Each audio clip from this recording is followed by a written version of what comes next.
तो अस्सलाम वालेकुम। मैं हूं आपका भाई काशिफ। मैं आप लोगों के लिए एक बहुत अच्छी इन्फॉर्मेशन वाली वीडियो लेकर आया हूं इलेक्ट्रिसिटी के बारे में। आप लोग जानते ही होंगे कि इलेक्ट्रिसिटी की आज वैल्यू क्या है। पूरी दुनिया में बिना इलेक्ट्रिक के आज के दौर में वक्त गुजारना बड़ा मुश्किल है। सबसे पहले तो हम लोगों के हाथ में जो मोबाइल है, मोबाइल, कंप्यूटर, कंपनियाँ, जितनी मशीनें हैं, हम लोग आज बहुत उसको इस्तेमाल करने के आदी हो चुके हैं। क्या आपको मालूम है कि वो कैसे वो पावर का ईजाद हुआ है?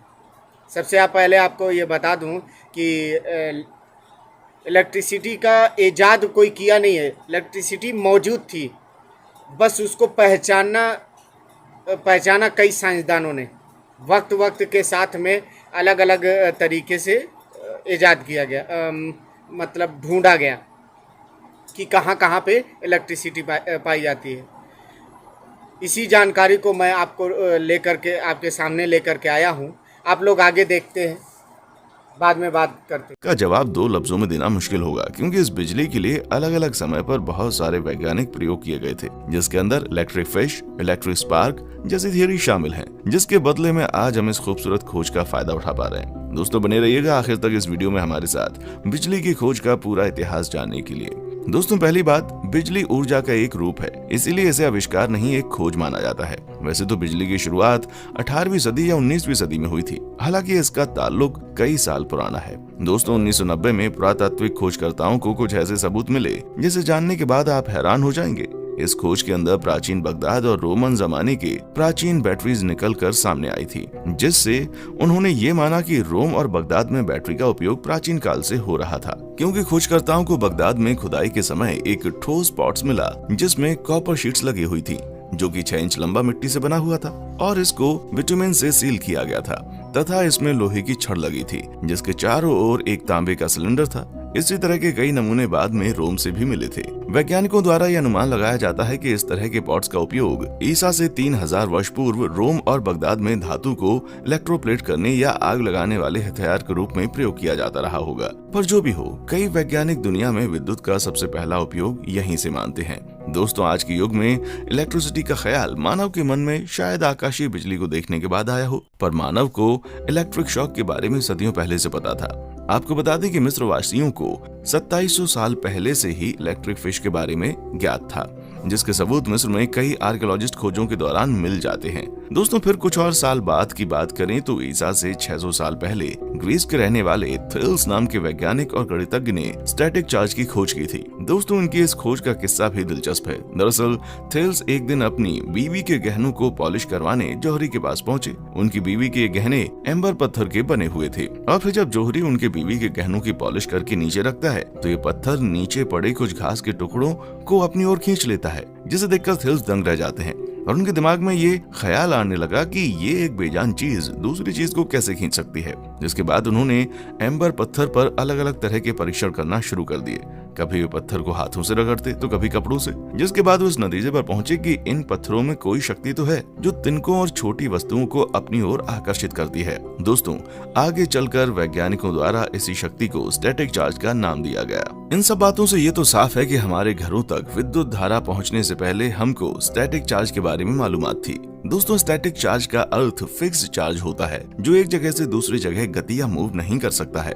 इसके विपरीत विद्युत धारा मूव कर सकती है। इसके बाद बहुत लंबे अंतराल तक लोगों के पास सिर्फ इस बात की जानकारी थी कि दो इलेक्ट्रिक वस्तुओं को रगड़ने से स्टैटिक चार्ज उत्पन्न होता है। हालांकि फिर बाद में तकरीबन 1660 में ऑटो वॉन ग्योरिक ने पहला स्टैटिक इलेक्ट्रिसिटी को निर्मित करने वाला इलेक्ट्रिक जनरेटर बना दिया था। फिर तकरीबन 1752 एडी में अमेरिका के एक महान वैज्ञानिक बेंजामिन फ्रैंकलिन ने इलेक्ट्रिसिटी पर अपने अलग अलग तरह के प्रयोग किए। बेंजामिन फ्रैंकलिन ने सबसे पहले बिजली के कड़कने के कारणों को उजागर करने का प्रयास किया। फिर फ्रैंकलिन ने एक ऐसी विधि भी विकसित की जिससे विशाल भवनों को बादलों से उत्पन्न होने वाली बिजली से बचाया जा सके।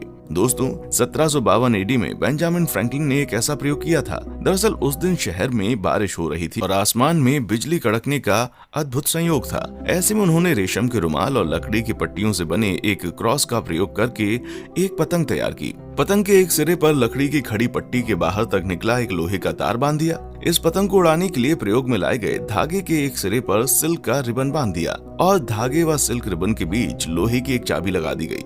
अब पतंग तैयार हो चुकी थी और उसे कड़कती बिजली और तेज बारिश में उड़ाया गया। इस प्रयोग में बिजली से बचने के तमाम उपयोग किए गए थे।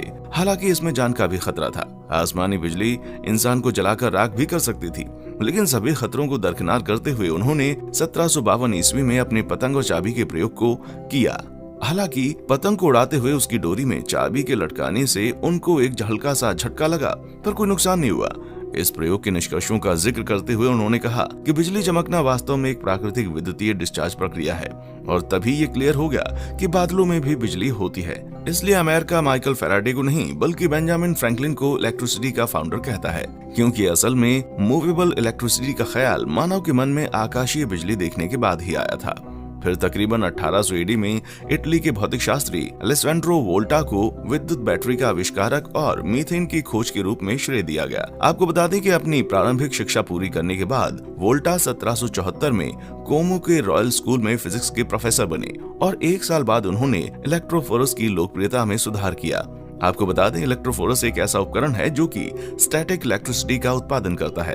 आपको बता दें इलेक्ट्रोफोरस का प्रचार उस समय इतना ज्यादा था कि वोल्टा को अक्सर इसके आविष्कार का श्रेय दिया जाता है। फिर अलेसैंड्रो वोल्टा ने इलेक्ट्रिसिटी पोटेंशियल V और चार्ज Q दोनों का अध्ययन करने के लिए अलग अलग तरीकों का विकास किया, जिसे वोल्टाज लॉ ऑफ कैपेसिटेंस के नाम से जाना जाता है। इलेक्ट्रिक चार्ज का स्थिर प्रवाह बनाने का ये पहला प्रयास था। पॉजिटिव चार्ज और नेगेटिव चार्ज कनेक्टर को जोड़कर और उनके माध्यम से वोल्टेज चलाकर बिजली के संचालन का ये पहला प्रबंध था।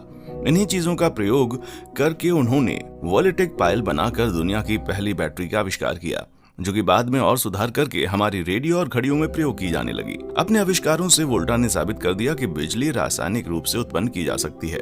वोल्टा के आविष्कार ने बड़ी मात्रा में वैज्ञानिक उत्साह बढ़ाया और दूसरों को इसी तरह के प्रयोगों का संचालन करने के लिए प्रेरित किया। फलस्वरूप इलेक्ट्रिक केमिस्ट्री के क्षेत्र का विकास तेजी से होने लगा। फिर तकरीबन 1831 ईडी में इंग्लैंड के भौतिक शास्त्री माइकल फैराडे ने लॉ ऑफ इंडक्शन प्रकाशित किया।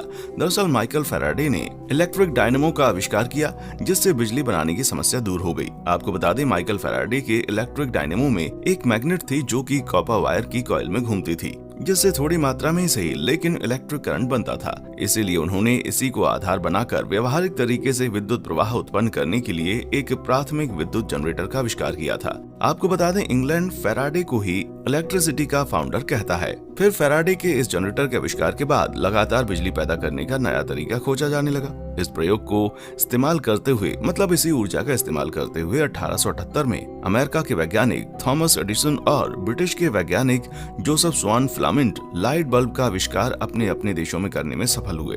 दोस्तों, इलेक्ट्रिक बल्ब का असली आविष्कारक कौन था, इस पर वीडियो देखनी है तो आप हमारी वीडियो जरूर देखें। आपको बल्ब का पूरा विवादित इतिहास मालूम हो जाएगा।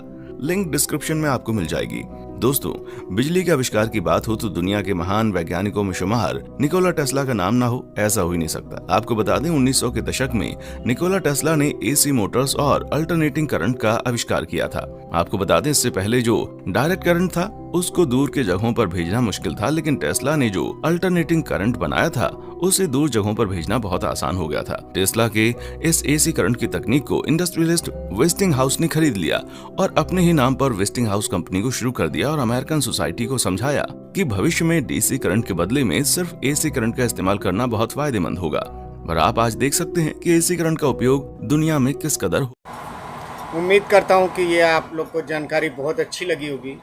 आपको ये जानकारी कैसी लगी आप लोग कमेंट में जा कर के कमेंट ज़रूर करें कि आप लोग को ये जानकारी कैसी लगी, और ये जानकारी दूसरों अपने दोस्तों यारों को यहाँ सेंड करें और नीचे दिया हुआ लिंक ज़रूर शेयर करें, सब्सक्राइब करें, लाइक करें।